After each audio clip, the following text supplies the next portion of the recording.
Uric acid ഒരു മോശം സാധനമായിട്ടല്ല നിങ്ങൾക്കറിയോ?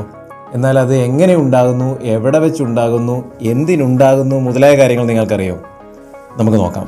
നമ്മുടെ ശരീരത്തിലെ എല്ലാ കോശങ്ങൾക്കും ഒരു ആയുസ്സുണ്ട്. ഉദാഹരണം, കുടലിൻ്റെ ഉള്ളിലെ ലൈനിങ്ങിലെ കോശങ്ങൾക്ക് ഏകദേശം 3-4 ദിവസം മാത്രമേ ആയുസ്സുള്ളൂ. ദിവസേന ലക്ഷക്കണക്കിന് കോശങ്ങൾ നശിക്കുകയും അതുപോലെ തന്നെ പുതിയ കോശങ്ങൾ ഉണ്ടാവുകയും ചെയ്യുന്നുണ്ട്. എല്ലായിടത്തും ഇതുപോലെ പ്രായമേറിയ കോശങ്ങൾ നശിക്കുന്നു, പുതിയ കോശങ്ങൾ ഉണ്ടാവുന്നു. കോശങ്ങൾക്കുള്ളിൽ DNA, RNA പോലുള്ള ഘടകങ്ങളുണ്ട്.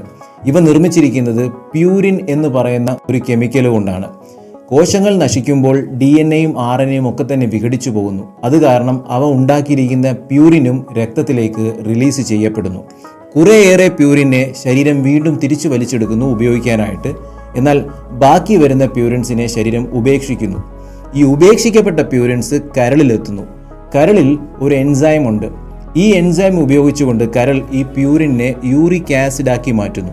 എങ്കിൽ മാത്രമേ കോശങ്ങളുടെ ഈ അവശിഷ്ടത്തിനെ ശരീരത്തിൽ നിന്നും പുറന്തള്ളാനായിട്ട് സാധിക്കുകയുള്ളൂ. അങ്ങനെ യൂറിക് ആസിഡ് നമ്മുടെ ശരീരത്തിൽ ഉണ്ടായി. ഇവിടെ നമ്മൾ മനസ്സിലാക്കേണ്ട ഒരു കാര്യം, നമ്മുടെ ശരീരത്തിലെ യൂറിക് ആസിഡ് 80% ഉണ്ടാകുന്നതും ഞാൻ ഈ പറഞ്ഞ രീതിയിലാണ്. എന്നാൽ വെറും 20% മാത്രമേ ഉള്ളൂ ആഹാരം കൊണ്ട് യൂറിക് ആസിഡ് ഉണ്ടാകുന്നത്. എന്തായാലും നമുക്കിതിനെ പുറത്തു കളയണം. ശരീരം യൂറിക് ആസിഡിനെ നീക്കം ചെയ്യുന്നത് 2 റൂട്ടിലാണ്. ഒന്ന്, 75% യൂറിക് ആസിഡും മൂത്രം വഴിയാണ് പുറത്തു പോകുന്നത്. ബാക്കി 25% കുടൽ വഴി മലരൂപേണാണ് പുറത്തു പോകുന്നത്. ഇനിയാണ് ഇവിടെ രസകരമായ ഒരു കാര്യം. 75% യൂറിക് ആസിഡും വൃക്കകളിലൂടെ മൂത്രം വഴിയാണ് പോകുന്നതെങ്കിലും ഈ വരുന്ന യൂറിക് ആസിഡിനെ എല്ലാം തന്നെ വൃക്കകൾ ഫിൽട്ടർ ചെയ്താൽ ഫിൽട്ടർ ചെയ്ത യൂറിക് ആസിഡ് എല്ലാം പുറത്തു പോകുന്നില്ല.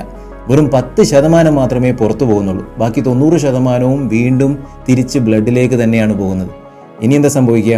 അത് സർക്കുലേഷൻ തന്നെ വീണ്ടും കറങ്ങിക്കൊണ്ട് തന്നെ ഇരിക്കും. പുതുതായി ഉണ്ടാകുന്ന യൂറിക് ആസിഡുമായിട്ട് ഈ പഴയ ചേർന്ന യൂറിക് ആസിഡ് വീണ്ടും വരുന്നു, വൃക്കകളിലേക്ക് പോകുന്നു. അവിടെ വീണ്ടും 10% മാത്രം അരിച്ചു മാറുന്നു, 90% വീണ്ടും തിരിച്ചു കയറുന്നു.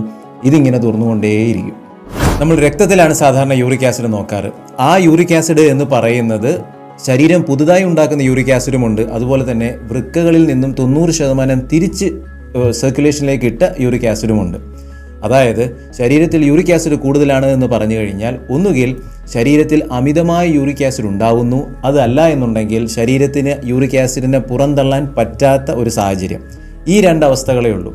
ഒരു 10% ആളുകളിൽ മാത്രമേ ഉള്ളൂ ശരീരത്തിൽ അമിതമായ യൂറിക് ആസിഡ് ഉണ്ടാക്കുന്നു എന്നുള്ളത്. ബാക്കി 90% കണ്ടീഷനിലും ഒരാൾക്ക് യൂറിക് ആസിഡ് കൂടുതലാണെന്ന് പറഞ്ഞു കഴിഞ്ഞാൽ ശരീരത്തിന് അമിതമായ യൂറിക് ആസിഡിനെ പുറന്തള്ളാൻ പറ്റാത്ത ഒരവസ്ഥയാണ് സത്യത്തിൽ കാണുന്നത്.